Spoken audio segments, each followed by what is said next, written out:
We're live. Excellent. Okay, hello everyone. We're back for another week of mojo reading people's innate nature through their physiological cues. This week's case study is another set of actresses.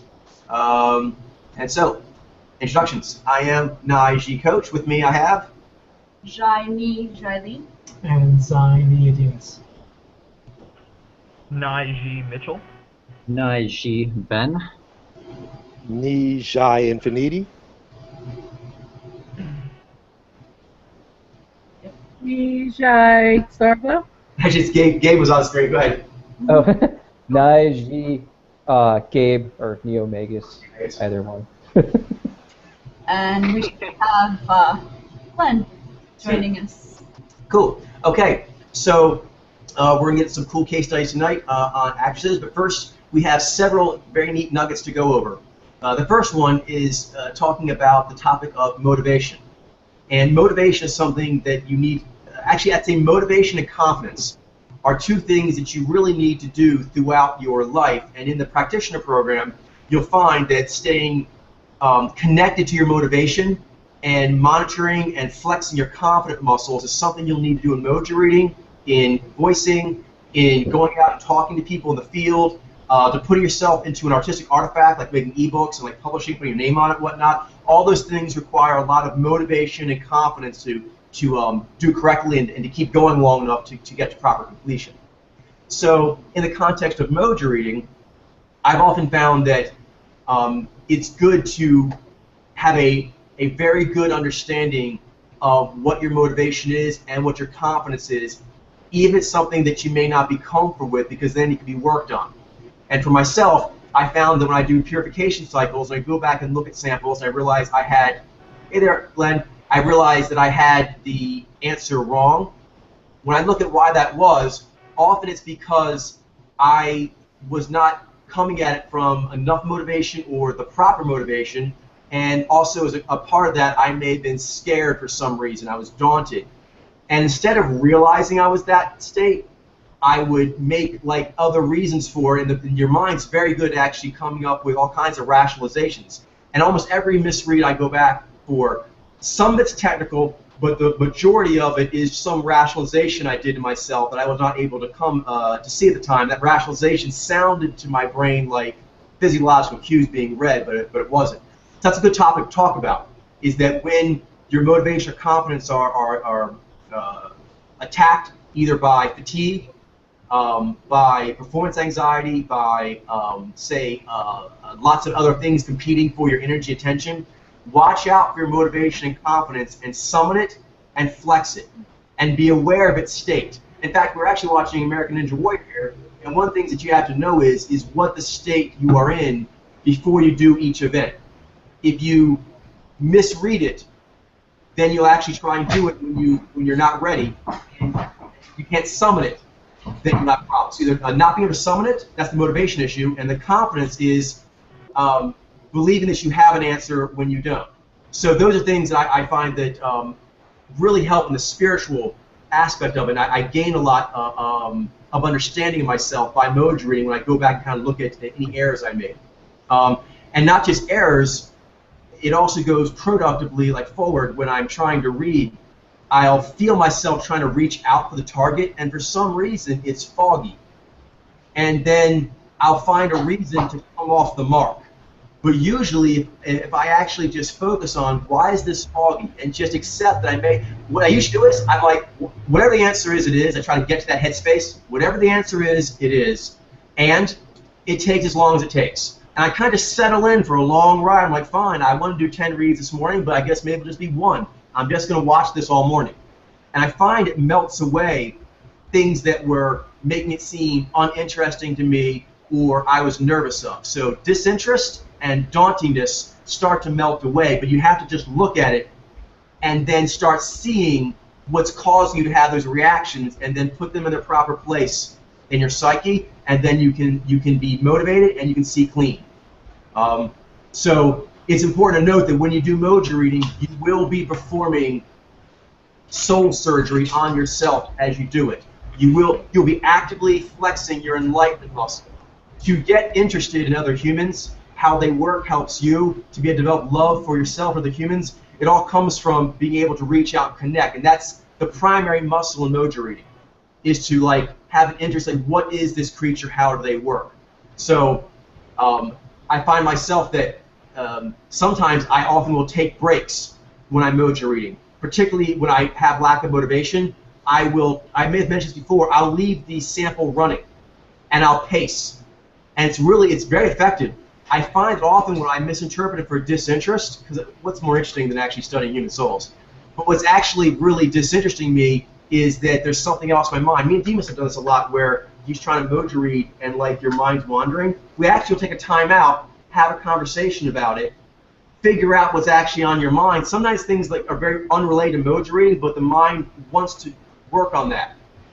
Fix that, put it down, and then the mojo reading becomes interesting again. So a lot of times you can use mojo reading to almost find out how to prioritize your life. Try to reach out to mojo reading. If you have a hard time feeling motivated or confident enough to do it, ask why. And then whatever that is, handle that. Handle that, put it where it's supposed to go, and you'll find all your abilities, including mojo reading, will go up. Your interest in peaking will go up. But whenever you try and peak, particularly something so raw like mojo reading, you'll instantly find any impediments. So that can feel painful, but I find if I go into mojo reading, yeah, everyone here, I would suggest you do this. Kind of like when you actually like are going to do target shooting or whatever, you have to factor in the wind. And if you're outdoors, there's always wind. Even indoors, it's big enough, there's wind. So whenever you actually are trying to read something, always, every single case, you'll be updating your view on existence, and you're putting yourself out there in your head or in your voice or here on camera on what your answers are. And you have to battle that. And so it's good to tune it out to a degree once you've accepted that it's there and that you want to work on it. So a lot of times, if I'm not in the mood where I'm willing to spend the psychic, heroic energy to level up, it's probably not a good idea to do mojo reading until I can do that. But everyone should want that ability and have the ability to go like, I want to level up now. So when you see mojo reading, basically it's an opportunity to level up if you flex. So that's kind of one thing I kind of keep in my mind when I'm doing it. Curious if anyone else has any thoughts on motivation and also confidence. Shelley? Well, I know that just from personal experience doing the mojo reading, I can resonate with what you were saying about that being sort of like soul surgery every time you go into to do mojo reading. Because at times, at different times during the training, looking at different samples, you know, I've had to get over, like, I felt like either at times anxieties come up or like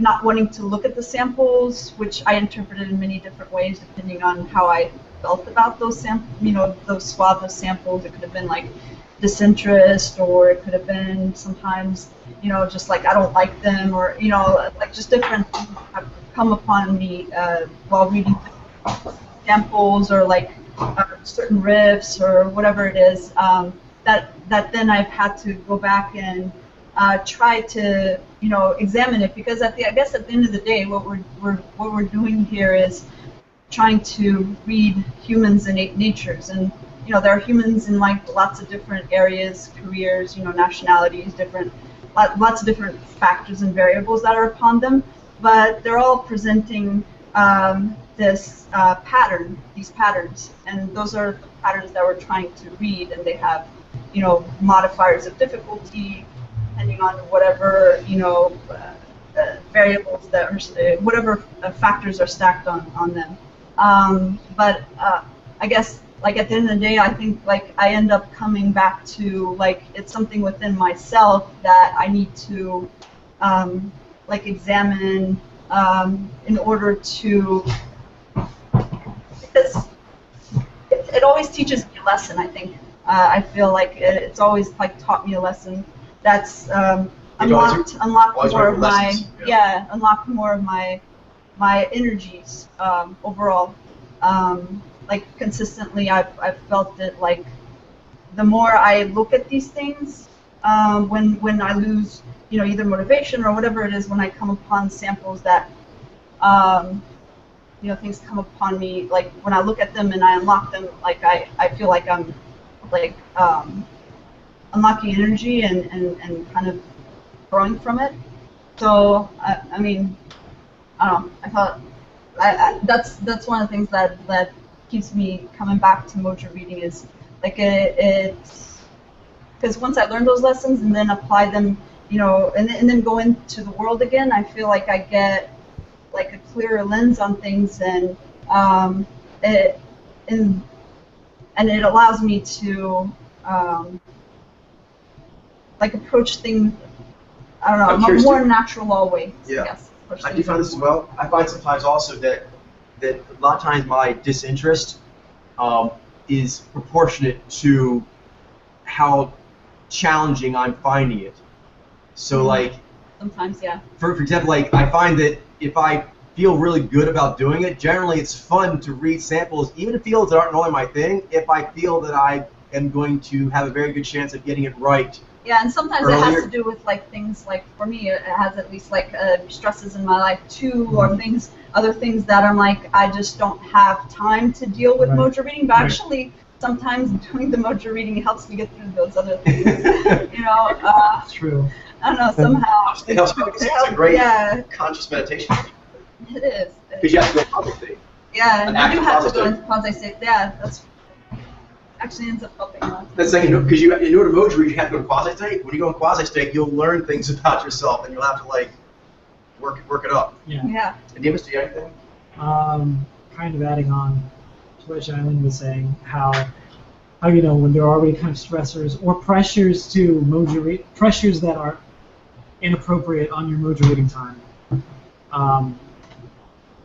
Like only having, because that's what happened this week for me too. Like I ended up not nowhere near as much time as I wanted for mojo reading, so I had to do it in ways that were a bit more uncomfortable. And multiple samples. Let's do the AC on. Okay, doing multiple samples in kind of several hour period of time, whereas I'd rather kind of just focus on like one for a good while. And I had to kind of keep coming back to them to actually get something strong on them, because as I was approaching it, like I knew I can't feel strong on this because like I feel like I'm being moved by so many inappropriate things, and I'm stressors for one, other appropriate things as in where it's like I just need to get settled in this person, I'm having a reasonable amount of difficulty reading them, but things like that can, added with stressors, can kind of cause a lot of doubt where A, you're having trouble seeing something to latch onto, and B, we're also like, how do I know I'm seeing anything at all? How do I know anything's there? And you're like, you need kind of more time to settle in to kind of process all that.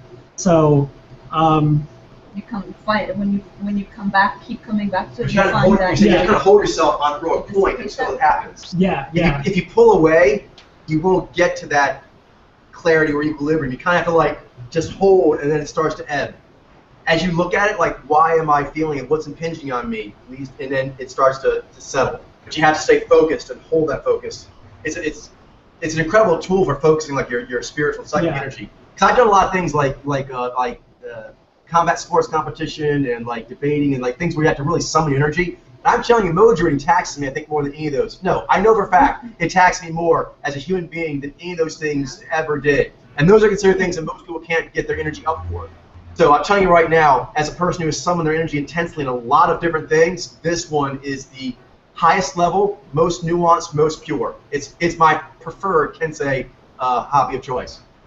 Because you cannot do it without immediately going to a spiritual state, because that's as clean as you can get. Your spiritual stuff, your artistic stuff, your worldly stuff, your dating stuff, your living space stuff, it's all on your radar. And so you have to account for all of it while you mojo read. Yeah, you basically have to constellate your life when you mojo read, because you and your life, that's your lens. So it's very effective in that way, but it's very, very taxing, but it's definitely worth it. I'm curious, anyone else? Mitchell? I know I'm sure you different times you have different, say, motivation or confidence levels. Do you have anything about like what makes those happen or what helps you get through it? I mean, I definitely agree with everything that's been said so far. I like what Demas say about just really sticking with it and trying to give yourself time with all the samples. I actually had the same thing. I was just so busy that I didn't have as much time as I would have liked.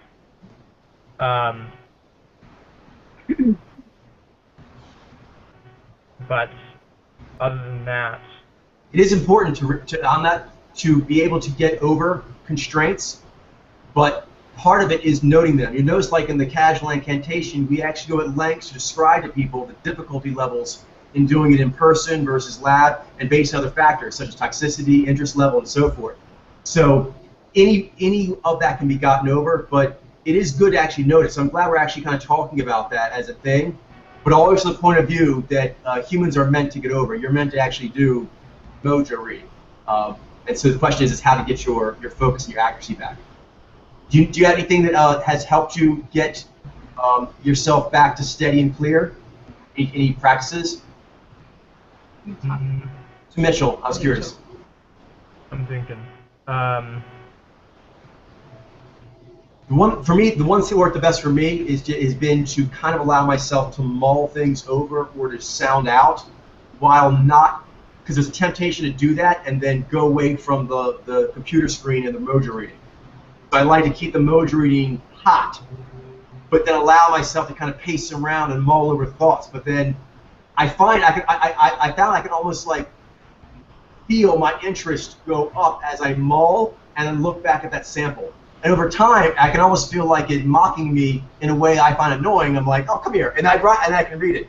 But I kind of have to like put some stuff down first, but not without stepping too far away from like the magnetic attraction of it.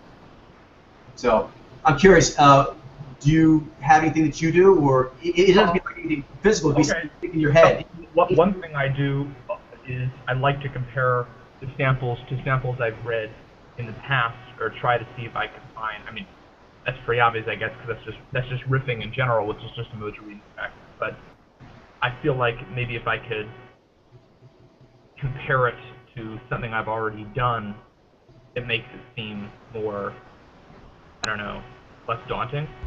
Yeah. Mm-hmm. Another constellate it within my pantheon of samples I've already.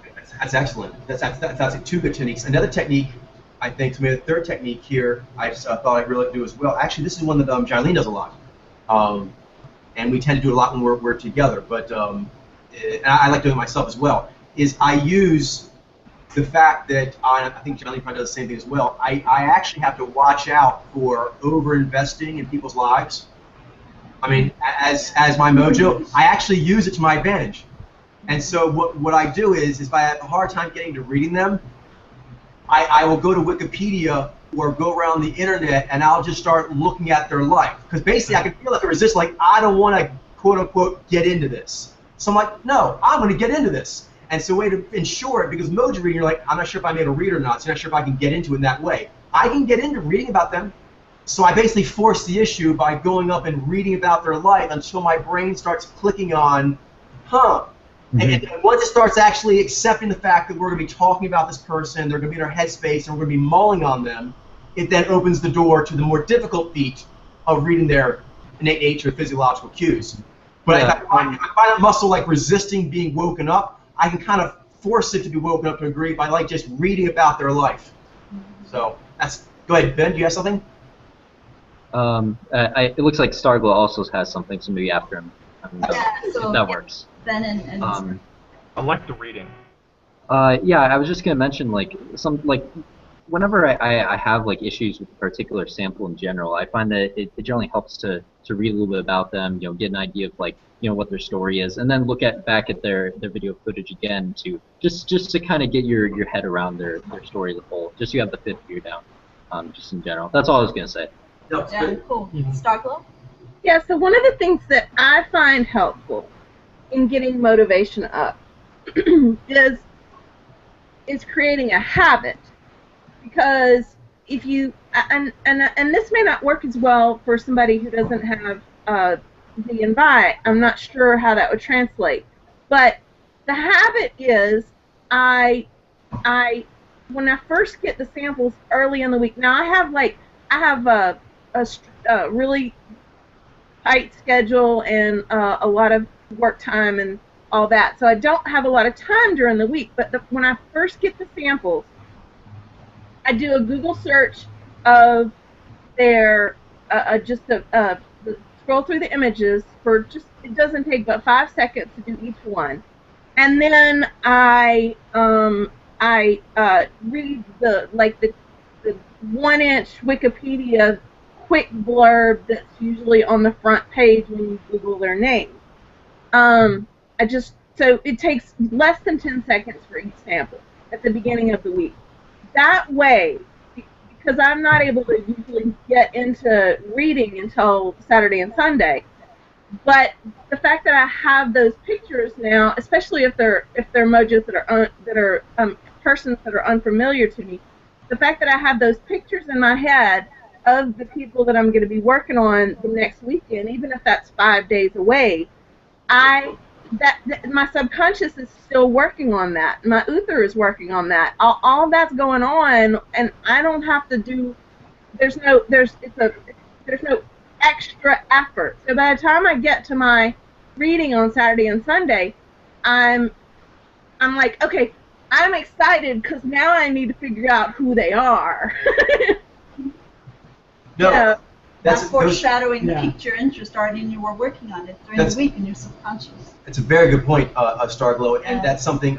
Two things on that: one, the general process, and then also the thing you said about the routine. The general process, I think, applies to everyone, but the routine part does actually favor the niche eye. But I actually can get that through my other, and it's interesting that you mentioned that. So that's really cool. How you can do it through either your conscious powers or your unconscious. You have to reach further when it's with your unconscious and do rituals that will make your other come to you. But then if you do, then you can enjoy the benefits of their gifts as well. As far as the process, yes, that's the one that I recommend. That's what I usually do as well. I like to kind of look at things 3 times. Once is as soon as I realize what it is I have to do, like the overall caseload. I recognize what the caseload is. I like to canvas the whole caseload. Just go look at a picture of something and just kind of look at what it is I have to do.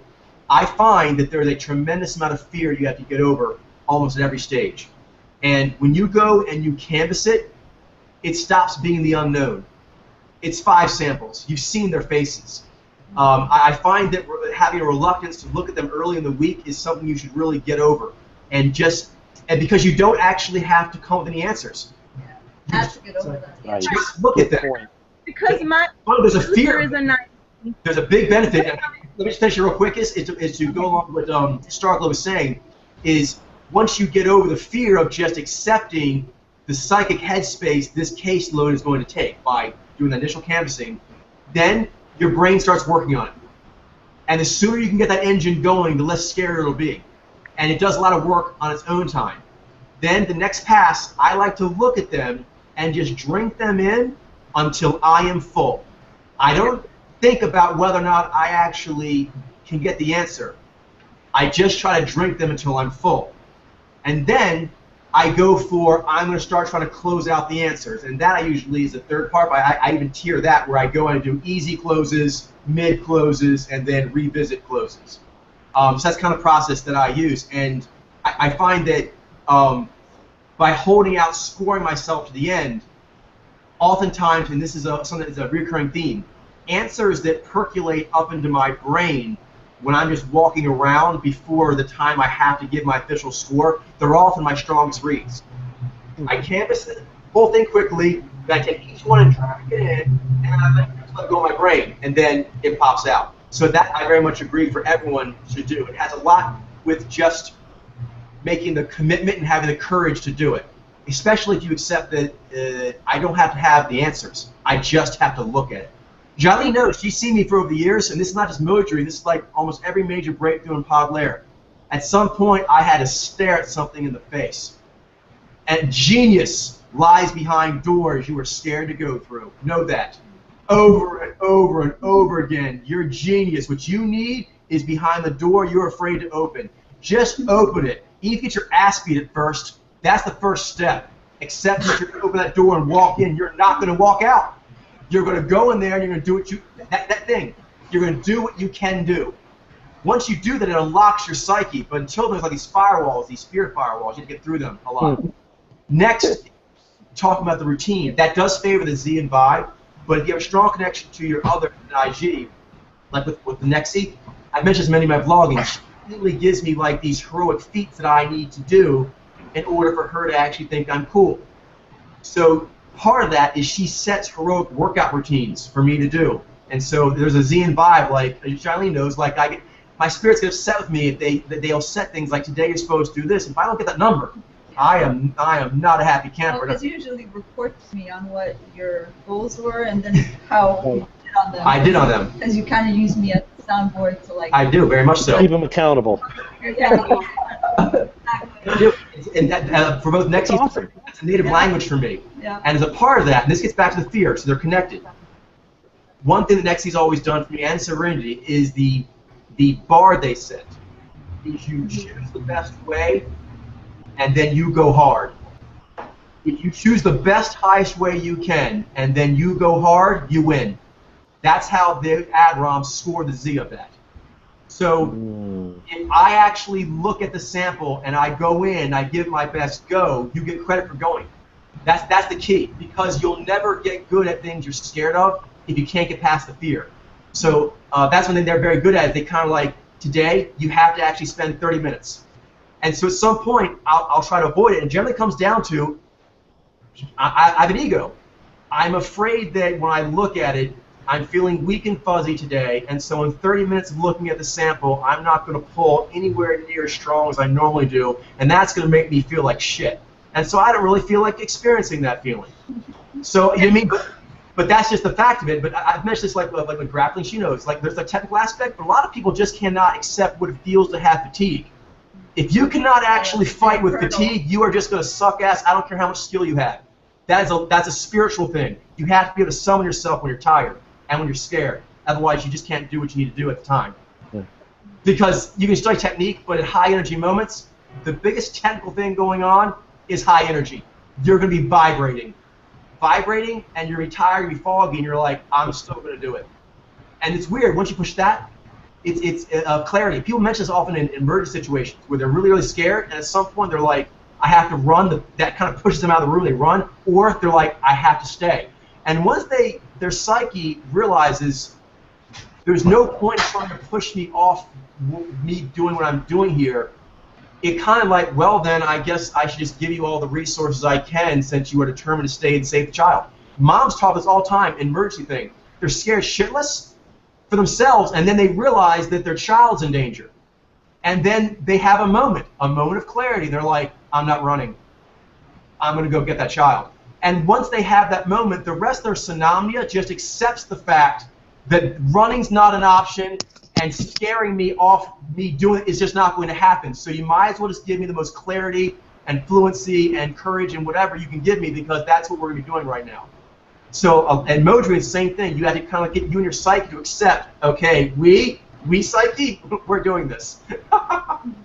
Yeah, so that actually feeds into the piece with me feeding the pictures, like on Monday, to my nigh unconscious. The nigh unconscious, by the time Saturday rolls around, my nigh unconscious has been working on that case, and that's now it has become, my nigh unconscious, he has invested in those cases now, so it's important to get this done. So then my knee kicks in on Saturday, and I do more of the canvassing and check a little bit about each of the people and that kind of thing, and see what bubbles they're in. And on Sunday is when I usually take the time to read, like to really read.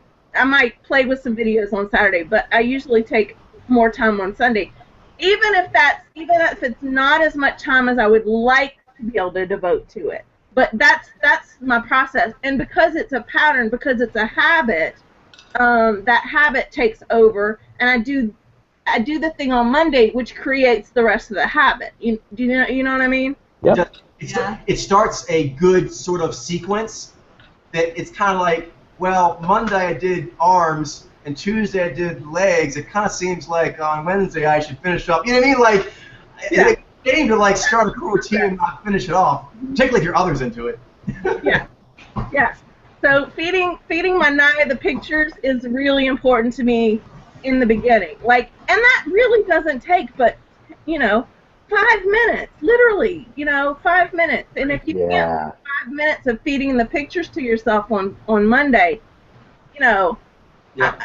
And also, something else, too, is a lot of times there can be a not accepting of how much work it's going to be, and that causes it to be an issue. One thing I like to do is basically have, like, 3 times the time you think you need. Yeah. So you have the time that you think you need, which, when you think about it, is usually the watching time. But I found that if you really want to do it correctly, to accept that you need to watch, say, 10, 20, 30 minutes of video, and that you may also need to spend, I should change the wording. You should actually go with the hunger. I'm also going to need to be hungry enough to read about them for, say, 10, 20 minutes or more on Wikipedia. And then, third is I'm going to actually just walk around, go take a walk, go eat lunch, and when I do that, I'm going to just mull on it. I'm just going to ponder on that while I eat my Subway sandwich. So that really is what is done in the process. So it's an involved process, but if you don't accept it, you'll try to cut the corners.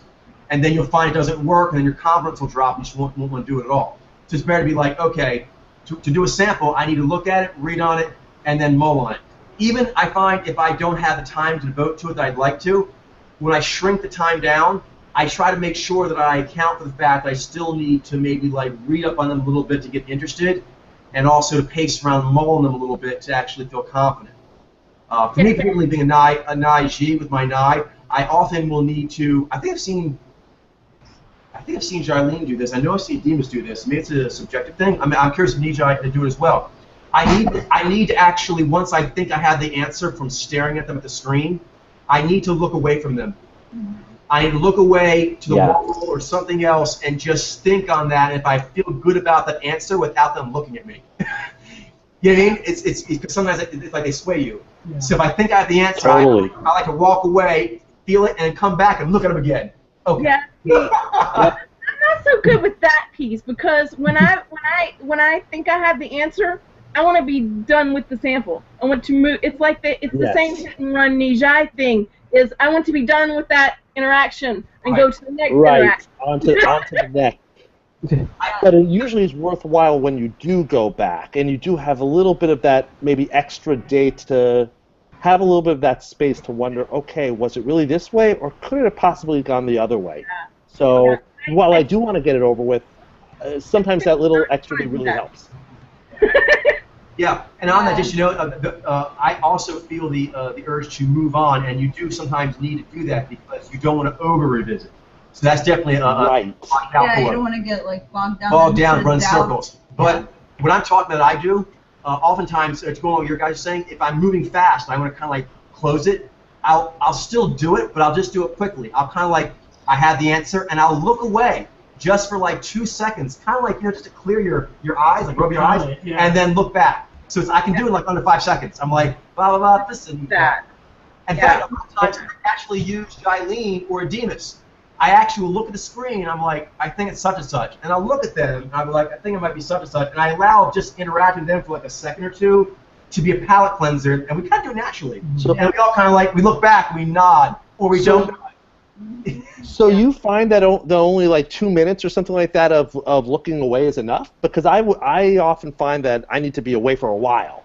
No, what I'm saying is a very good question, if needed. I'm saying there's a range of a minimum and a maximum. At a minimum, I like to, once I think I have the answer, this is in person as well.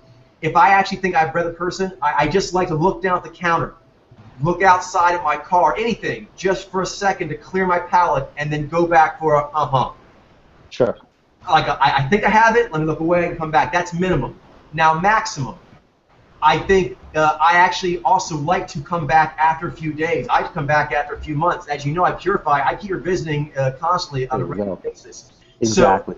So no, I actually like to go do long revisits, but there is a point where within a given time period, whether it be an individual sample, as she was referencing, or in a purification cycle, as I've referenced, where you're like, I'm spinning circles now. At this point, I need to just kind of like get some rest and move forward from there.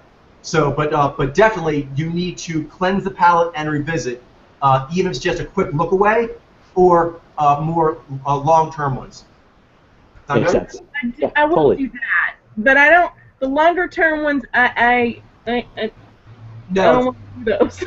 yeah, I understand that, but because that's more inclined to the worldview. The worldview enjoys, even like I mean, even if it got the facts wrong, it enjoys the fact that it's been keeping facts for several decades, and now it goes back and check the facts, like that fact goes here, like it's pleasing to the worldview. Yeah, That and makes so now when I get an answer after the quiz, my VI wants to kick in and update and go back and revisit that sample and look at it and see why I got it wrong. I've always done that with tests and quizzes and things like that. So in that way it wants to update, but it doesn't want to update like I may take 30 seconds to look away and look back, but I don't want to, when I'm in the process of the quiz, I don't want to look away and come back, and I just don't want to do that.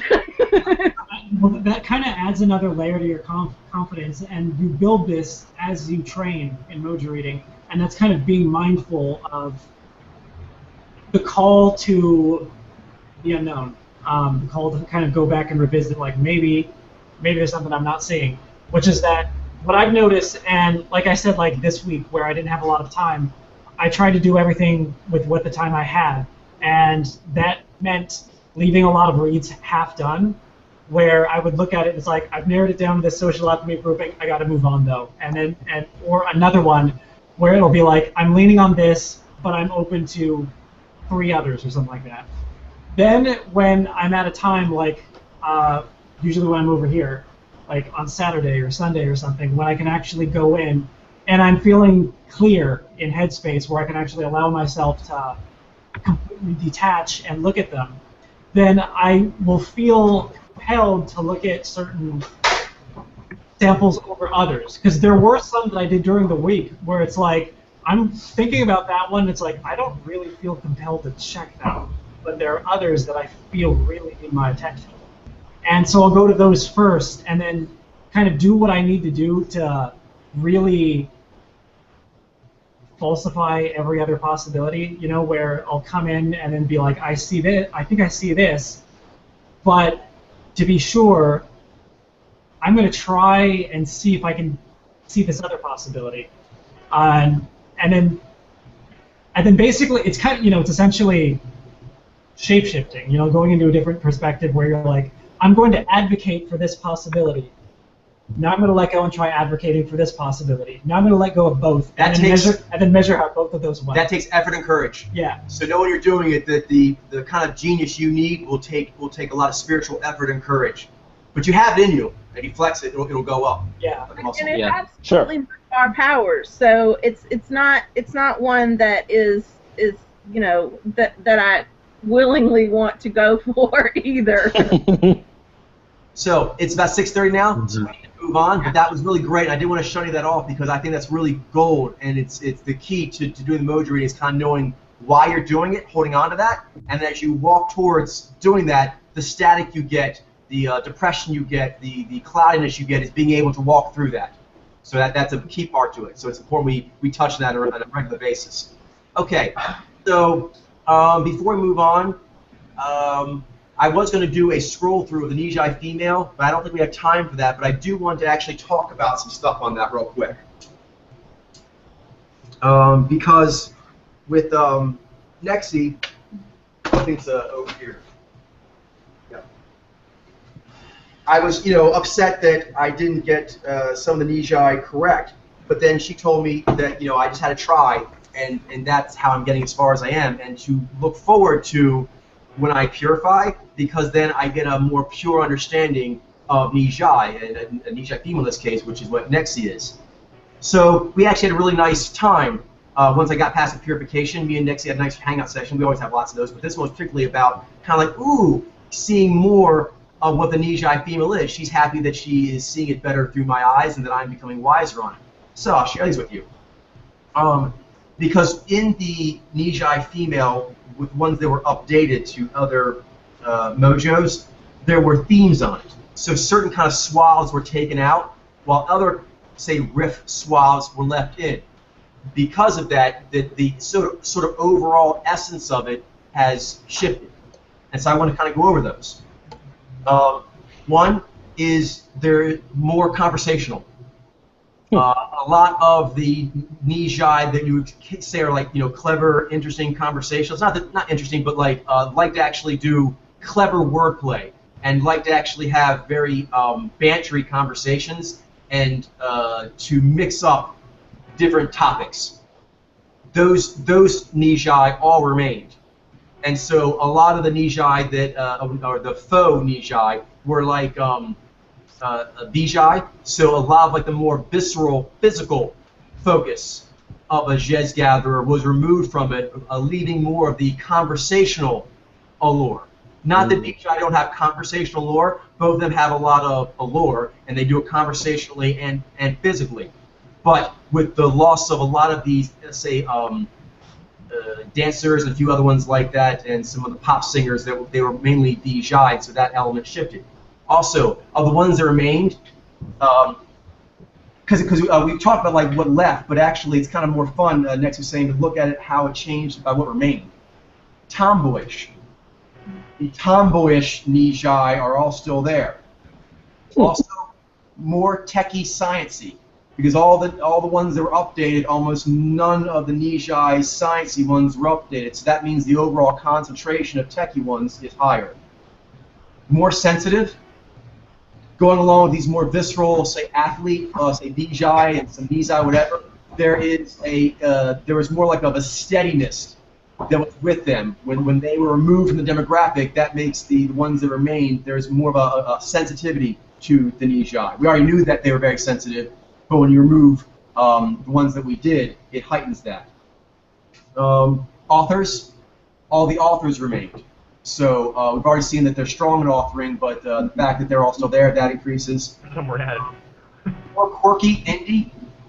Both the Nijai and Bijai are very represented in music, but the Nijai tend more towards indie. We already knew that to a degree, but with this exodus of a bunch of these Bijai that I thought might be Nijai, they were mainly more mainstream pop. So when they left, that leaves the remaining music artists to be stronger on the indie stuff. That makes sense. More reclusive. So a lot of the ones that I thought were possibly Nijai were something else where they had kind of that vibe, but they were more like out and showy. So of the more reclusive Nijai, almost none of the reclusive Nijai were turned over. So that element is included. Imposter, something Exactly. like that. And the last one here is actually a few more here. Irreverence. The ones that were turned over as something else that thought, say for example, particularly say Bijai and Jinai, is that they actually are more mainstream. The Nijai are less able to get adjusted, they're less willing to get adjusted with the status quo than either the Bijai or Jinai. So when the Bijai and Jinai were removed, the ones that remained had that a lot more irreverence to them. Cool. There's more of a We have mainstream. a very hard time fitting in with the mainstream. And so pretty much all those ones Better or worse. had that strong kind of like irreverence to them, none of them were turned over. They all remained. What else? Poetry is all the poet Nijai remained. Again, when those other ones are taken out, the fact that those all remain, none of them got turned over, that increases their concentration levels. And last one here, melancholia. Jai is prone to that in general, but there is more of a vigorousness in a certain way to the adsens, the Bijai and the Jai B. And so, and in the case of ones I thought mistakenly were Nijai, they were actually Jinai. Jinai have more of that pilot energy. So when the sort of Jinai were taken out and that removed that element, that's sort of more like forward beaming quality, and then also the Bijai have more of a like they have sort of that pouty Jai. All Jai motors have the pouty thing going on, but the V kind of gives more like of a overall vivaciousness, whereas the knee seems to give more ethereal. And so it's more ethereal, impressionistic vibe, and along with that, there's sort of like this kind of like magical melancholy note as well. I think that's the vibe too. The vibe has that melancholy. Yeah. The Nai and the Vi and the Ni together, and with the Jai, I think that combination like creates like makes for a melancholic sort of disposition. Yeah, exactly. Definitely. Makes sense. Nostalgia goes in with that. The Vijay can live, from what I'm seeing, can live in the environment, Easier. the physical world, easier than Nijai can. Nijai Absolutely. have trouble with the physical environment. It's not. Yeah, so I think Alien. I think the melancholia is actually a byproduct of it, because I don't think like there's naturally more melancholy. I think there's several things come off of it, which is there's more existential. Do you think it's circumstantial? Well, there's existential angst. The need. Yeah, we don't feel like we belong anywhere. So it's aware of things that others aren't. One of them is things to be melancholy about. Yeah. Still seem to have like whims of melancholia because of picking up things that make that get stimulated. Yes. But also, well, the thing to do music and the authors, it stimulates them to do things that we're seeing in places. So all those things actually remain. So it's kind of a cool way of looking at it is that we have a much better understanding of the Nijai female. Interesting. We don't have a lot of So time. this doesn't apply to the male. This is all female at this point. What you're referring to? But the males, I think, are more accurate. Oh, okay. No, originally, and I don't think we had many Vijay in there. The Vijay are males are much rarer, so I don't think there was nearly as much issue with getting them mixed in. Got it. That makes sense. So they weren't part of this exercise necessarily, but some of the trends I'd imagine Are the same. Have crossed. Yeah, that's what I would have thought. Actually, on that, to answer your question of more infinity, is like the techie angle. Actually, before this purification, it looked like the males were trending more techie than the females. But now with this more accurate Nijai female I would list, think it's less. it actually evens out more. Yeah, that makes a lot of sense. Um, Slightly, at least. So we have to move on now, but I do want to mention real quick that you should all check out when you get a chance, America Ninja Warrior. It is awesome. And when I thought American Ninja Warrior is basically like pretending to be Prince of Persia on an obstacle course, which is awesome. I figured it would be like a Niji Central. No, we just watched the championship between U.S., Europe, and Japan. They have a 6-person team. I believe all 18 of them Niji males. It's the ability to roll with everything. It was so cool. It was like it was their own personal spirit forest out there. It was really cool. So watch them. Should I try out the show? Yes. I hope to get them in our list at some point, but unfortunately, that sport does not do a lot with the interviews yet that we can use. When it does, I'll definitely add them because they're cool. They're cool. Yeah, riffs. and it was interesting. Wow. Yeah, I'll just say real quick, it's interesting because each one of the 3 blocks has their own. The members had their own specialty. So like the U.S. was like parkour and gymnastics, and then you had Europe, and they were like mountain climbers, and one gymnast mountain climbing, and then you had Japan, where they had actually been competitors in the Japanese. They created the sport. They created the sport, so they actually were training like on specific, courses for the Ninja Warriors. So we must move on, but just know, great drama. It was awesome, and their spirit energy. It was very, very Cool. inspiring. Cool to Very see cool. also the several of them had Naiji ladies. Okay, one thing we And go it's so cool to see them is one of the sharing. top competitors have been training Nijai male to beat this one event. He's one of the top guys, but this one thing has been troubling for him. So he really wanted to beat it this year, and he got to it, and he fell again. And so when you fall into a pool of water. So he's now in the pool of water, and you can tell like he almost doesn't want to get out because like he's just really like distraught with himself. And so his wife always cheers wildly, as a Naiji fan will do. She actually jumps the fence, runs, and jumps in the water with him, so he don't feel bad. That's so cool. Awesome. Yeah. So That's That. that's awesome. on that note, let's go ahead and get into the quiz. Sounds good.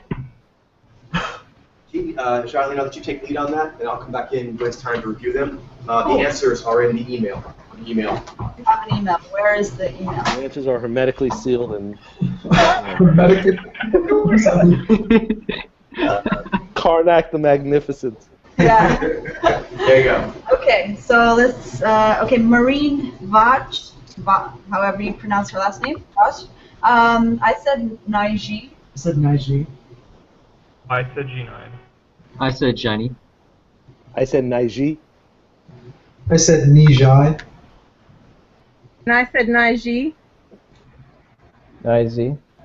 I said Naiji. Okay. Green Vatch, she is Naiji. Awesome. Okay, so can I have a show of hands? Okay, so it was 3. Good idea to show hands. 4. 4. Sorry. We got struggle. 1, 2, 7, 8 out of 8. Okay. Cool. Next is Holly Valance. I said Vijay. I said Vijay. I said Naiji. I said G9. I said Nizai. I said Vijay. I said Nizai. I said G9. Okay. Let's see. Holly Valance is Vijay. Vijay. Okay. Can I have the show of hands? So it's 1, 2, 3. Okay, 3. Okay. Maria Valverde. I said Naiji for her. I said Naiji. I said Nijai. I said Shiny. I said Naiji. I said Shiny. I said Nijai. I said G9. Okay. Let's see, Maria Valverde. She is Naiji. I think show of hands. Okay. 3. Okay. By the way, did we skip Dilshad Vadsaria?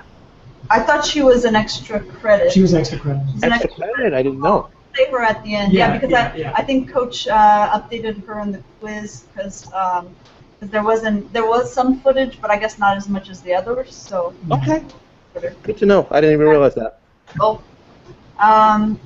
Jessika Van. I said Jaini. I said Shiny. I said Naiji. I said Nishai. I said Nijai. I said Nijai. I said Shiny. I said Nizai. Okay. Let's see what she is. Jessika Van is Jaini. Sweet. Hey, I got one right. Huh. So show of hands. I think it was 3. You had it, So great today. but you were close. I mean, You know what? you had Janez, right? You said Janai. Anneliese van der Poel. I said Nizai for her. I said Nizai. I said G9. I said Nishai. I said Nizai. I said Nizai. I said Nizy. G9. Okay. And Anneliese is Nizai. Ooh. Yeah. So how many show of hands? 1, 2, 3, 4. 4. Thank you. Okay. Last one, Dilshad Vadsaria. I said Vijay. I said Naiji. Okay. I said Nijai. I said Nishai. I said Naiji. I said Nijai. What'd you say, Gabe? Did you already? Nizy. Okay. And Starglow, you said. Nizai. Okay. Dilshad is Vijay. Vijay. Vijay. Okay, so we'll show of hands. Okay. You're terrible this week. You know, This week was really tough. it Yeah, fluctuates. so wasn't it me? I literally didn't get any of them right. Yeah. What goes up must come didn't either. down. I actually had one of them, first one at the right answer, but then I changed it last second. I thought that Seriously, like the 100 one. I had that on what's it? And I had the third sample. Oh, I said Nijai, but I thought it was nice. All right, so why don't you go take lead? Yeah. Got 'em right. I mean, like on most of them, I was close, but I mean, I don't know. Which ones were What's missed the most? I think Dilshad was Is that the extra credit? the extra credit one. Yeah. There's one decent video, isn't there? There's one decent video. Yeah, there is one Good. decent video. Okay. So we'll do her. Yeah, the only one I was a positive about, I actually got right. So I feel good about that at least. Yeah. Which one are you positive on? Marine Sith, Got it. Mm-hmm. Naiji. And that's because I got that Naiji feeling from her, although, of course, Yeah. opposite sex. Good job. Yeah. Okay, so Dilshad. Yeah, there's one that's 3 minutes, almost 4 minutes. Did anybody get her right? I did. I got the power compounds down, but totally the wrong mojo. Yeah. I got. What's that? Is he? Oh yeah. What'd you get? We're looking at Dilshad.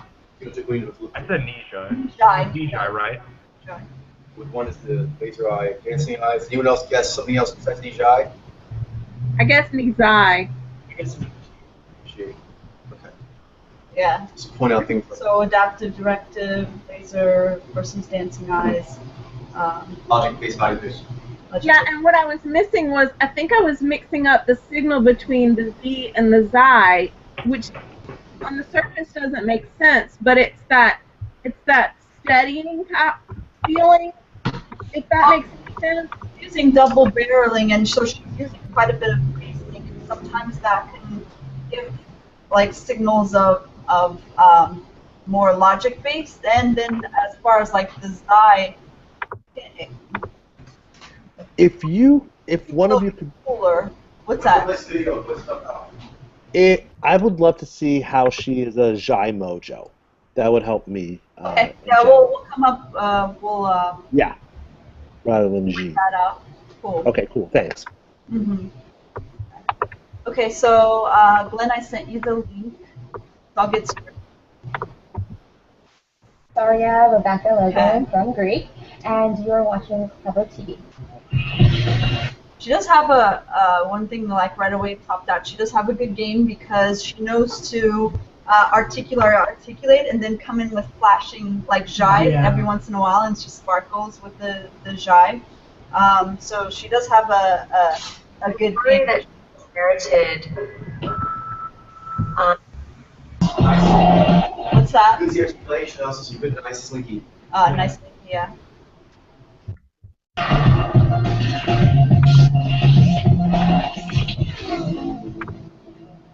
Hey guys, welcome back to the set of Greek. I'm Dana Ward for Clever TV, and we are here with Dilshad. Yeah, so one thing that hit me right away is like I saw objective, I saw,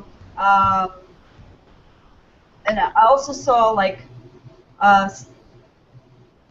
to me it jumped as a gatherer, just because it riffed off of either like that placid, like double barreling look, like not necessarily. It's because G9 to me look a little different because they have more of like that forward energy. She has more of a placid, what's that? Receptive. Yeah, placid, receptive countenance. Not so much setting boundaries. And another thing that I noticed here, and I'm like at 21 seconds, is that I see emotiveness in going into her cheeks. So that ruled out. That started to rule out the logic base for me. And also another thing that jumped out right away was her eyes are laser. They're laser on like at 21 seconds. She's drinking in the interviewer, but it's in a very focused. Her eyes never quiver, and that continues throughout the interview. Those were things that kind of jumped out right away. Yeah, they don't skirt the drinking like Nijai do. Yeah, well, yeah, Nijai sort of like drink all over the place, like around things. You know, they don't like come at it like directly. Yeah. Very true. Reading a book. Yeah, reading a book. How so? Can you elaborate? Well, like, on you know, that? when someone is reading a book, they're reading the words, but actually, you know, particularly like Nijai, for example, they're getting into it as they read the words and kind of So the stories ideas are playing in their percolating? head. So when Nijai stare at you, they're still reading that way. So they're looking at your face, but it's like making them get these thoughts. So they say they drink, that's why it kind of quivers. It's like that. Very true. Are so clear. Wow. But they just straight on. They're just straight on and just clear Yeah. and steady. Yeah, like they're right there. Interesting. That's like the most. That's the most important feed is what she's getting out there, that reception, rather than necessarily like percolation of ideas that are playing around in her head. Got it. Aria, how are you, my dear? I love how fashionable is actually your wardrobe, right? She's drinking in and focus. What are you guys working on right now where you're such a classy... Okay, so when you say Infinity, you were talking about Jai versus G. Yeah. Something that she does, and she just did it here at 37 seconds, I'll play it back. She resonates inward and warmly when she does it. Like she'll roll her sort of her jaw inward, you know, and like in an articulating motion, and like take an intake of breath. Like turtling. Like turtling, yeah, and it's sort of, and her the emotiveness goes up as she does it. Yeah. Can I see it again? Yeah, I'll do Yeah. it. I'll play it back. Thanks. I think all adapters actually do more turtling because Yeah, it's that's a power true. thing. Yeah. Okay. Working on right now where you're such a classy lady. You saw when So it's that intake. the girls and you're shooting all the ZBT meeting and it's the first time you see Rebecca kind of the new president for this season. Yeah, she keeps and she keeps closing her eyes, and when she does, her eye wells up. Like you'll see. Yes. Not so much of like an outward, like and smile as like she's going outward. It's more of like as she's resonating pinging off of what the interviewer is saying, and she goes and she closes her eyes, and then like you'll see the jai go up into her cheeks, and then she closes her eyes, so you'll see the jai go up into her cheeks. That makes sense. Yeah, it's the disengagement when she smiles. Good point. Yeah, yeah, and you also see her. We've said before, like the lower lip usually tends to have more energy for jai mojos. Right. For her, and you'll keep seeing like her lower lip will quiver, and you even see it now. It has more energy to it. Yeah, that makes sense. How are you gonna be? That giggle was She's a bit of a dick. inward. She kind of went outward. I think we need to move on. Let's do one more to try and knock it out in a couple minutes. This is what we're doing. This is how we're doing And then it. I'm going to get some Anything libraries in. It's one of those episodes. So yeah. I think we're good at this Kind one. of transformed. Okay. Cool. So let's do one more. one more. Is there another one people have particular interest in for next one to cover before we move on to the libraries? Yeah, we had 3 that had 3 out of 8. There was Holly Valance, there was Maria Valverde, there was Jessika Pan. I don't know if Does there's anyone have a preference on any of those 3? Holly Valance, I wouldn't mind. Okay. There we go. Cool. Good. She was Another Vijay. Vijay. Okay. And what did you? I said Nizai. So did I, but I actually wanted to guess Vijay like in the first 3 seconds, but my mind just I mind jobbed myself out of it. Elsewhere. Yeah. I actually got her correct, so maybe I can add some thoughts. Yeah. Yes, Definitely, please chime in then on these. Yeah.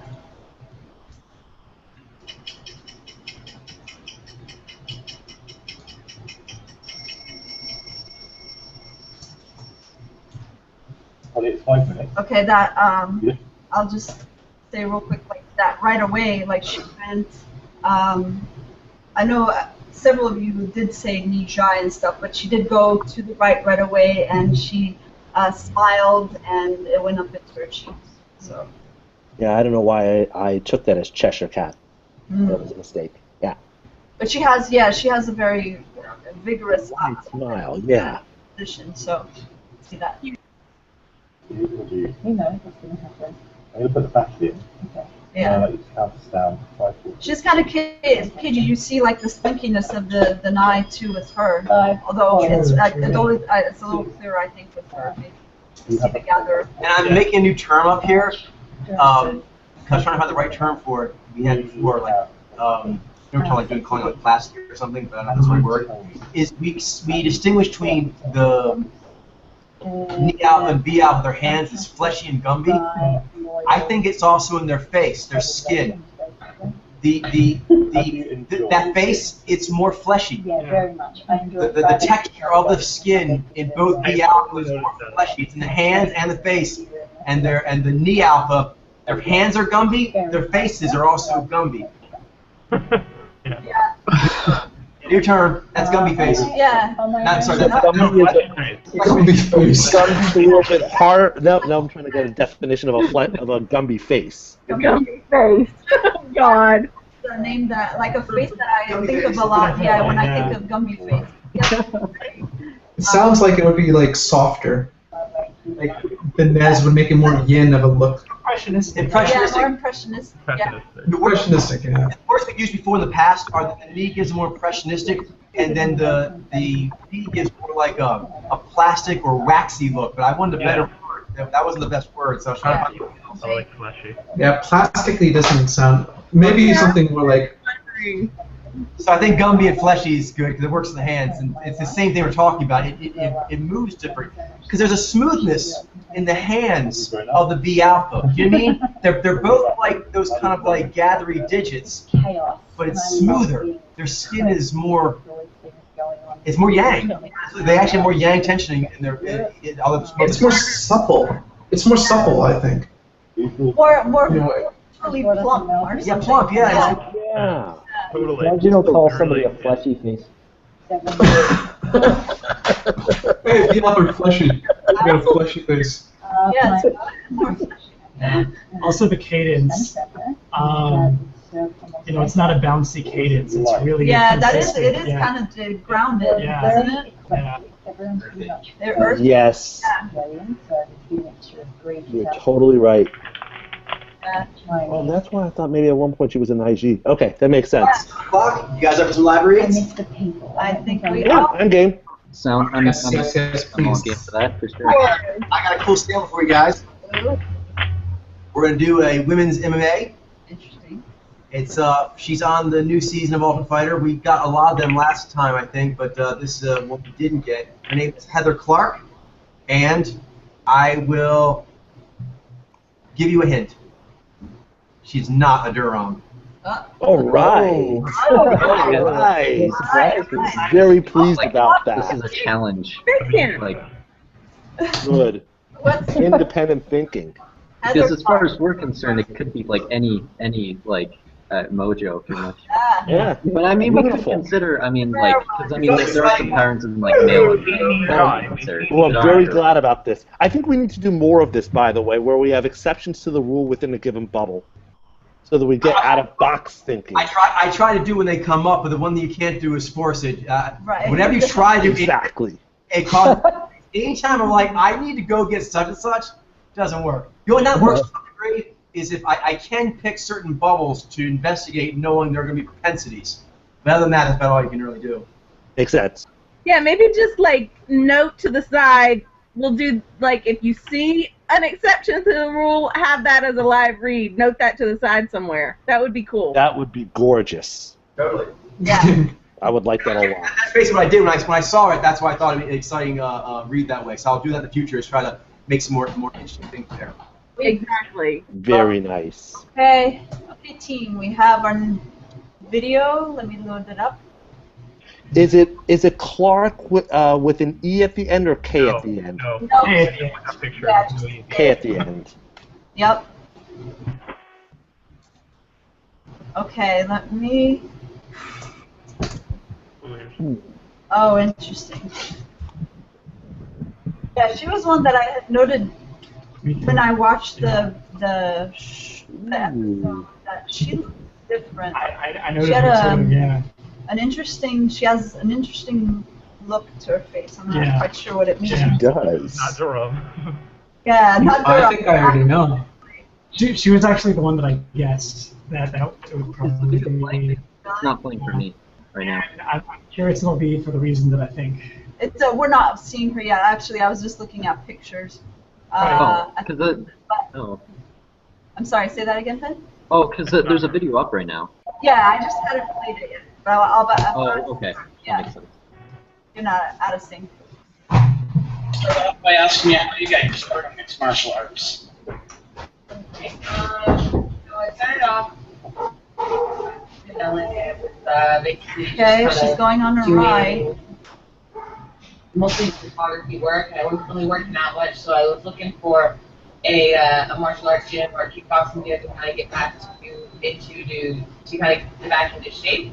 Sure. I've done kickboxing and boxing in the past, but more or less just for fun. And did some amateur boxing for a few months when I was in college. She seems to be looking away from the camera. And so I found a gym, and I ended up going over there and finding that I really liked it. And my coach, Her eye contact's a bit more fleeting. Yeah. Kind of goes on and rolls over.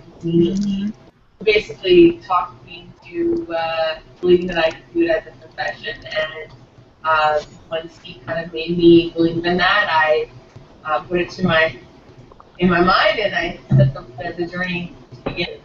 Awesome stuff. So let's move forward then, and let's talk about your fight this past weekend. Okay. What would you like to know? Just tell me how it went and the whole experience of fighting. I guess this was your second fight with XFC? Yes. Yeah. Her mouth great seems shows, a little more consistent with Unaware. I'm seeing some Unaware. That too. I don't know if I'm right on that. I am seeing a bit of that. A couple weeks ago, and Pretty sure because she's not a Durham, she's most likely going to be a Z and Jai user. Yeah. I mean, the other option would be like Dursen, but I don't think I've seen. Yeah, I don't think we've seen any Dursens. Or except Vaiji. There are Vaiji in MMA. Yeah, there and Vaya in the males. I don't think I've seen. Yeah. Yeah, we've seen Vaiji in the males and Wrote out there we Vaya as well, like Shamrock and everything. Yeah, but I don't think. Reflections. But no. Yeah, because it seems more like women's MMA is more newer, right? So Vaiji Mojo is probably not. Exactly. I don't think I've seen. Yeah, so far she's striking me more, I don't know, she's looking a little cunning in her eyes, to be honest. I think she's a nice Z, honestly. I mean, that's where I'm leaning towards. That's the only, like the moment I saw her face, I just knew that was probably the most likely. But she was, because Nijai, I think there was one Nijai, but she doesn't look like a gatherer at all. No, she had more Gumby face. Yeah, she doesn't have so much a Gumby face. The only other reasonable kind of mojo would be the Z-Nai, but I don't see that either. No, she does too much. She disengages too much. I think like her, she keeps drifting, or like I won't lead it towards anything, but like disconnecting, like eye contact. Yeah, that's true. Yeah, so I think the question is. I'm leaning that way too for that exact reason. Yeah, and I don't see, like Dima's pointed out, like her cheeks are really like keeping still so far. I haven't seen a movement coming off. Yeah, not much emotion at all. And her fingers a little long, but seem more consistent with Wizard. But so we'll keep watching. But I think we're onto something. Yeah. Ended up on the ground, and I ran into that. Okay, she's going to the right. Minute 50, the first career day show. Okay, cool. So, who was in your corner for this fight? I have my dad, Brad Clark, who's in my corner for all my fights. He's cool. Dreading. Yeah, he's kind of there just to kind of calm me down, I guess, keep me relaxed. And, sure. Just comfortable. And he's also with ER. She does seem to have an easy time with gives me a little bit of that faith that, like, if anything did happen to me, She's got that hunter hunch going on. I mean, it does seem pretty dead. in the corner, Yeah, Hunter Hunch. Hunch. Noticing that too. Just an amazing, amazing. And it seems more aggressive because she placed her hair rather than the way an ad. Yeah, more flicks it. Yeah, and sort Okay, of. awesome. And who helped you get ready More for this fight? conscious, more- Who did you train with, spar with, that sort of thing? Seems more V For too. this When fight, she grabs onto few girls that were gone out of it for a little bit, so the more From the boundary setting than I have as a Z user, so again, I'm thinking but with stronger boundary setting. if you go from Yeah. Canada, You're saying you're seeing boundary setting? Or? Yeah. Yeah. Well, the YB Dex. Yeah, she has that Definitely, Hunter yeah. Hunch, and it's like Getting ready for a boxing fight the day after my fight, so we sparred a lot. it doesn't seem. I was in there very I was approachable. coaching back for Holly for her fight up, a couple of Fridays a week ago. Julie Kedzie was there, and She's she's been kind of monologuing a this lot. He's this time. 135er, so this whole time. Yeah. a lot. We love jiu-jitsu. Another guy named. Is anyone thinking about any other mojo besides the Nizi? Like, what's anyone else thinking? I don't know. I'm not really, so confident on Durham quite yet. Yeah, I don't think I've yeah, seen neither enough am I, to really tell you be- the truth. I mean, maybe it is, but I'm Durser. very, is what- very wobbly at this point on it. I see. Yeah, right I'm considering actually. I'm still considering Dursens because I think there is a chance that that's drone in the eyes. I'm just making sure. But I'm not really too confident either way. I'm just right now I'm leaving my options open. I've only seen like 6 minutes of footage. Actually 4 minutes. Yeah. Yeah, So I'm keeping it open, but right now, I'm like all the cues that I'm seeing are leading me to that. I did notice that we started to like settle on like or not really settle, but like move very strongly towards Durser after the first couple minutes. Yeah. Yeah. Really nice. Eliminate the Durham. Yeah. It was definitely leaning towards Nizi the way the conversation was going. Yeah. Okay, we have another one here. Interviewed by Main Event. Let's see that one. Okay, let me get that link for first. Okay. And here you go. Thank you.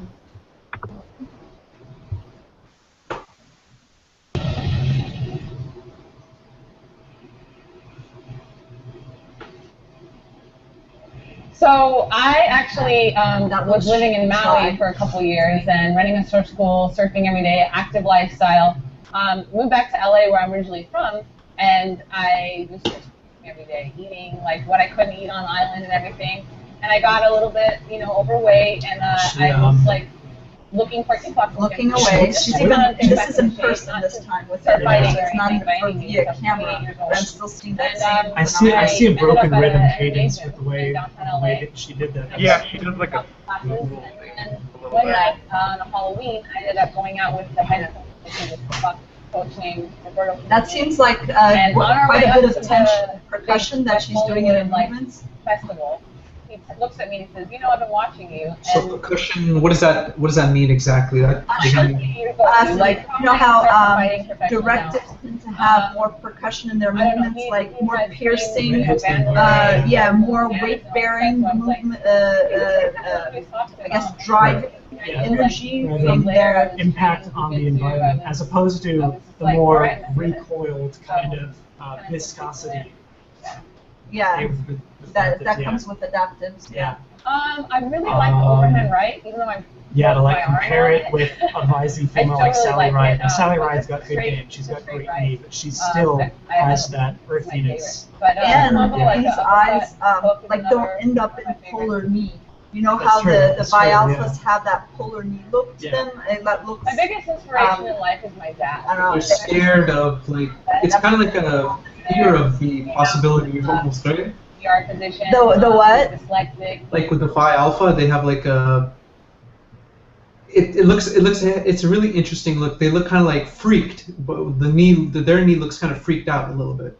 Yeah, it has like this set of possibilities.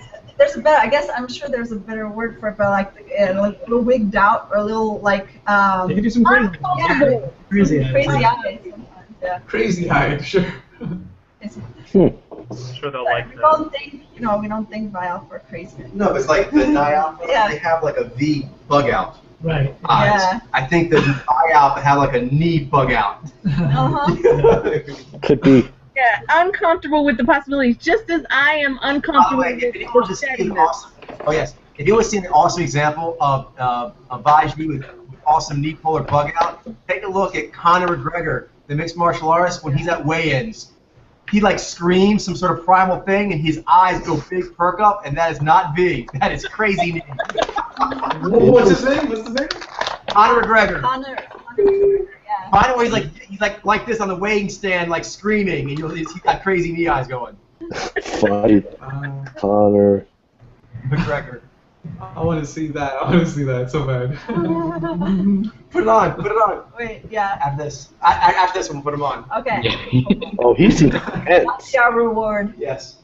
This guy looks badass. Yeah, he is. He's one of the top guys now. Yeah, one of the current Interesting. top dogs. Besides being very, very skilled and physically talented, he is personally, psychologically extremely intimidating. The way he conducts himself, he kind of like just unnerves people that deal with him. Yeah, because he Jets hunters are very good at that game.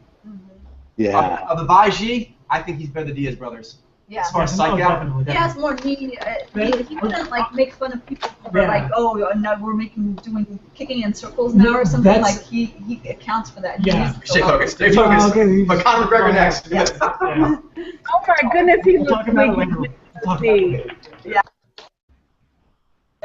Like went through just with that will. He's a Vajji, right? Of, like nothing's gonna stop me and I'm gonna make it, and he's kind of raised me with that same will to never give up, never quit. So he's my big inspiration. My main coach is John Wood. Here at I still haven't seen emotiveness come above the Roxanne Montgomery. She's been one of my biggest she's partners. There. And then now I'm So actually pop, training it's with like Lucia sheer Tate to for her me. upcoming Yeah. fight. I like them both. You know, out of my 6 wins, I have 3 submissions and 1 knockout, 1 TKO. So, you know what? I'm happy being wherever as long as I'm dominating. You see the cheek going up on the right hand side more even. That happens with Strive. I love it. I love being able to know that I'm good in any situation. You know, I can handle myself. It gives me the confidence in just everyday life, and no matter what I'm doing, I feel fit. I feel healthy. I feel in shape. So I love it. I love the style of it. But if you guys noticed, but she does have seems to have a hunter hunch in this one I as think well. my work ethic, my determination. totally.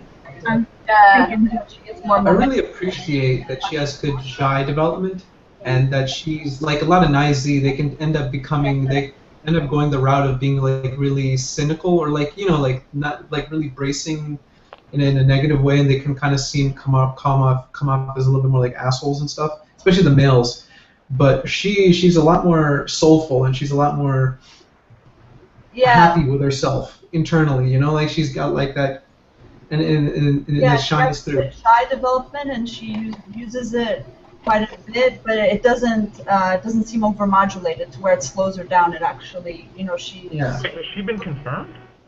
No. Sorry. You guys I know we're talking about it. Yeah, that's what I was gonna say. You're kind of talking like this is already like known. Like. Just noting cues that were noticed. That's true. That's true. But I will. I mean, I agree with what you're saying. Yeah. But for the most part, yeah. Oh well, I think she's pretty much. I think most likely she's going to be a nice Z. The only other mojo that I'm thinking is maybe like what Ben said is like IZ. Well, okay. So I'll I put it on don't there. see that. Are there any other mojos that we as a group would like to put out there or like consciously explore? I tried to classify it against adaptives, but I'm not even seeing adaptives. Yeah, I saw a niche I was considering. Yeah, I think I definitely agree that she's directive.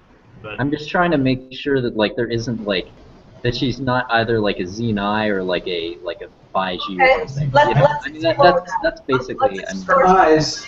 If you look at her eyes, they kind of look weary. Yeah. They don't look. Yeah. They don't look like they're concerned. They look like they're like weary from battle, kind of like that kind of thing. And she does quite a bit of disengaging of her eyes. I So agree with that. I kind of noticed that. That leads me to subjective too, because she does disengage True. more than I would. Or rather, you think you're seeing that she looks like that she's disengaging with her She eyes. looks like she's say that again. more than. Sorry. Well, she's actually. Rather, you Sorry, are seeing that she is disengaging with her eyes. Yes. So we those are should things make that sure were- we're not saying things definitively we already have been A given an pilot answer. could still disengage. It's just the ratio. So I am seeing disengagement. It's just.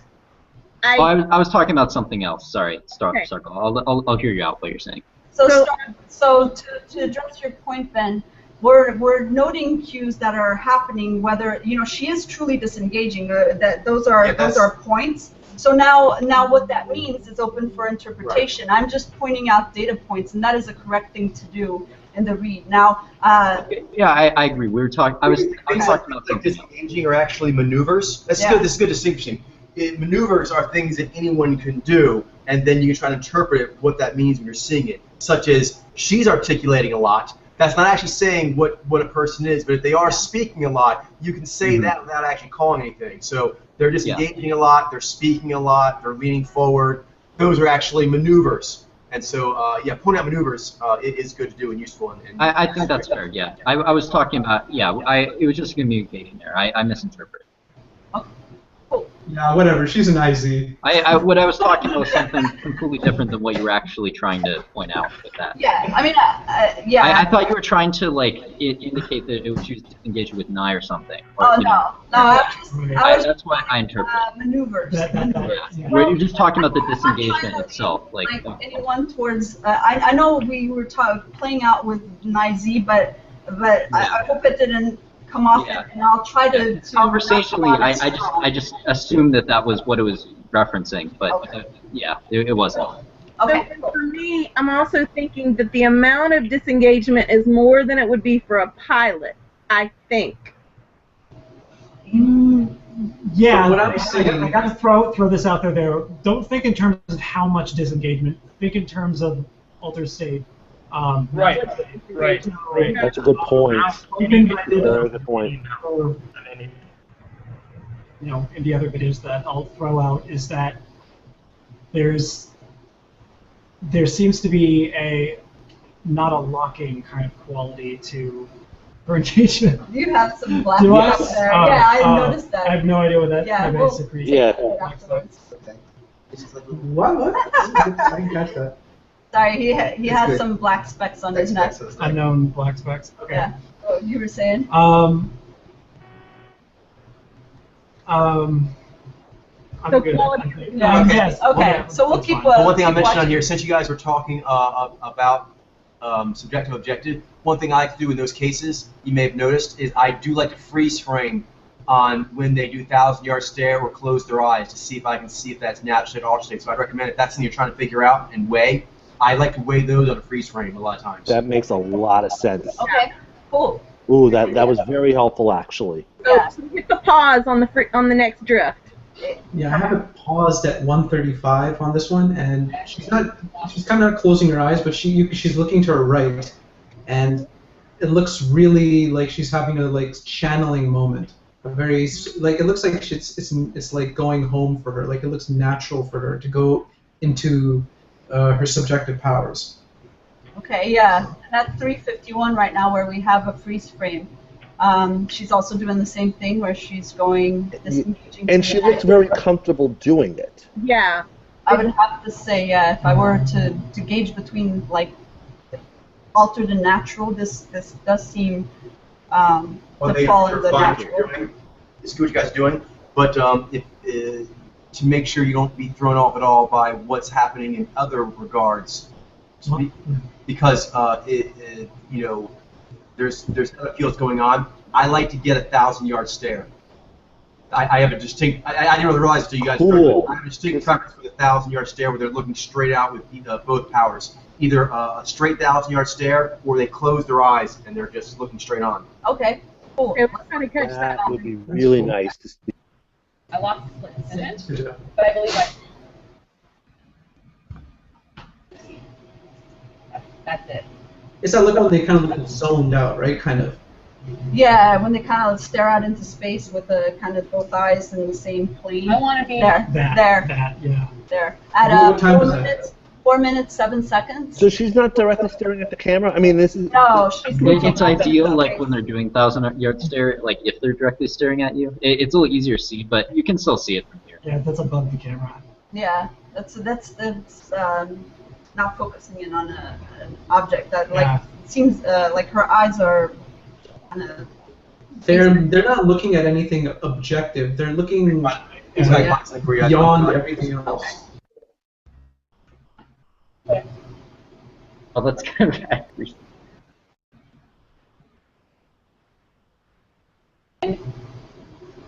That's pretty good. There, 4 minutes 13. Yeah, that makes more sense. I mean, to me at least. That seems very like at ease. Yeah. Oh, I think that's also something. Like with the natural state powers, they're more like a sigh of relief when they're used. Whereas the other ones, they're sort of like you're holding your breath and you're like holding onto it and you're trying to like do that thing. Underwater. It's like you're going for a dive or something. Yeah. Maybe. Doesn't mean you can't do it well. Right. Good point. Good point, Mitchell. What was that, Mitchell? No, it's just dead. Like they're holding their breath. It's kind of like you're going for a dive when you're doing your own. Yeah. And there's also like a rapidness in the breathing because it's more easier to get fatigued.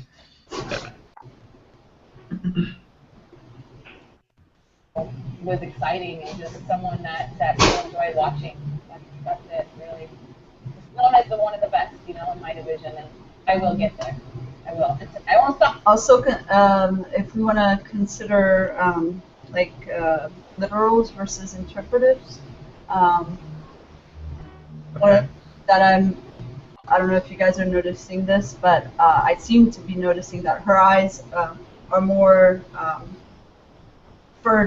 more fidgety. Fidgety, yeah, not locked in, locked onto a particular data point, not straight on. I guess I can't get a lock on her eyes necessarily, like most of the time, except for a few times when she flashes, seems to flash on points. So if she was a 5G or something. Or V. Yeah. Yeah, well, like a Vi Alpha, it's more like they're looking at something specific in their worldview, whereas an I Alpha is looking at something like there's a gap. There's like they don't know what they're looking at. There's like that area is unknown. It's kind of conceptual idea. You guys, more minute? I feel pretty good. Okay, you guys good on this one. look at pictures and kind of talk through what we're thinking. I would really like to move on from this one, actually. Personally, I feel like I want to like close this one out. But you guys are free to like look at it more. Okay. Yeah. I mean. It looks like it's approaching 10:30 though. I mean, unless we want to, go past that. Okay. So I would say I'm comfortable saying Nizy. I'm good with Nizy too. I'm pretty comfortable with Nizy. Okay. Yeah, I'd say it's probably my best guess. I'll say it's just. Okay. Does anyone want to throw in something else for like a second choice? Because I know we do like second choice or third choices sometimes. Are there any others that you feel that she could be? I feel like she's not a Nizy at all. I feel like she's probably a Durham. I'm just kidding. Oh, you're bad. You're bad. Okay. She was a shiny all What if she actually is differentiated? I know, she's an IG all of a sudden. Yeah, psych. Girl. You're completely like, I got you. Guys were strong enough to still stick failed with the girls. But that does happen. Like we do like get something that's completely different, but the right answer. Failed the test. You Unless, smell the grasshoppers. unless I'm totally reading it and he's adaptive. Yeah, I mean, from the cues that I think I'm seeing, I keep being drawn to like unawareness in her movements, mouth movements. Her eyes seem to be,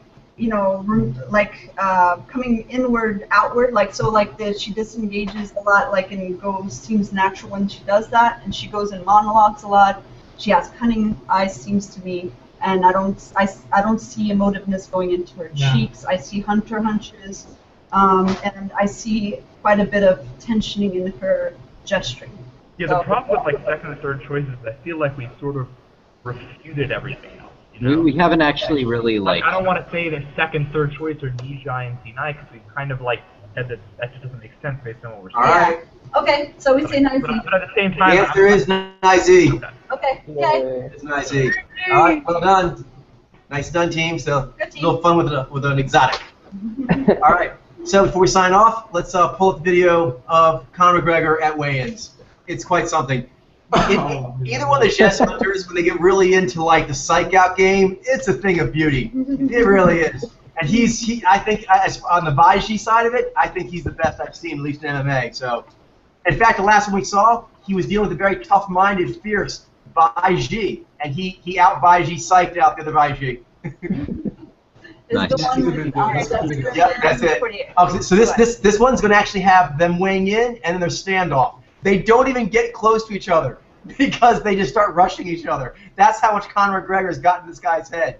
So, but before then, as far as the knee crazy eye, when Conor McGregor gets on the scale, he does a primal yell. That is knee crazy eye right there. Okay, I'm looking forward to seeing this.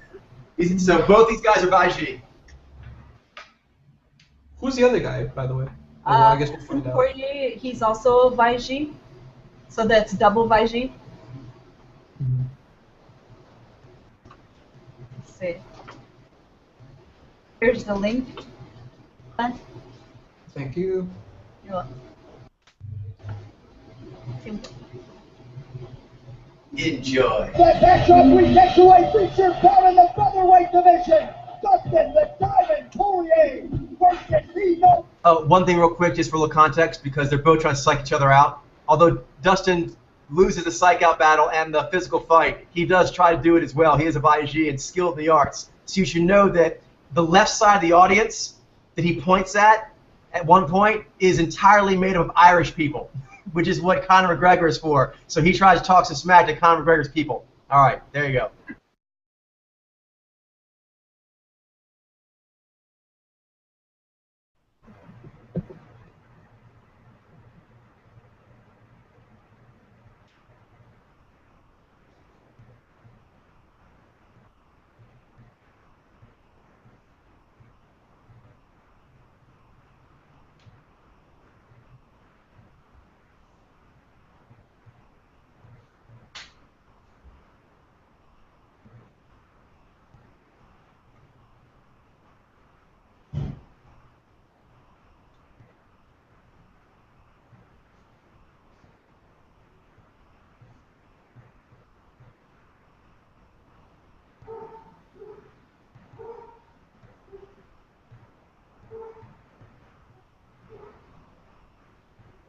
Oh my god. There it was. Crazy eyes.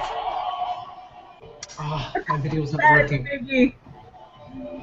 He's intense.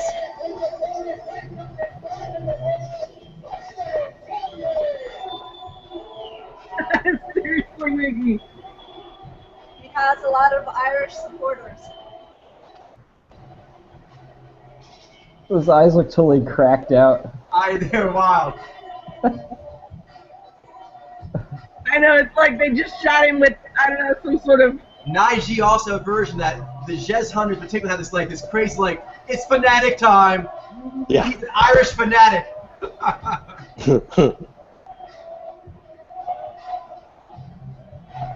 He's already. Oh, also, when Dustin gets on the stand for weigh-in, Connor does a muscle pose next to him and tries to steal away the attention. Even now, he's trying to steal his attention. Yeah. Psychological warfare. Anything to get in his head.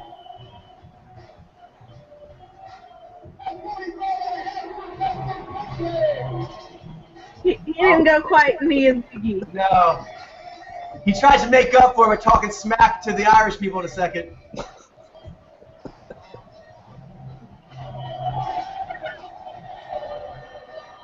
Oh, that is crazy looking face that he's making. Uh-oh. Here it is. He's telling it's his house. This is my house. Oh, snap.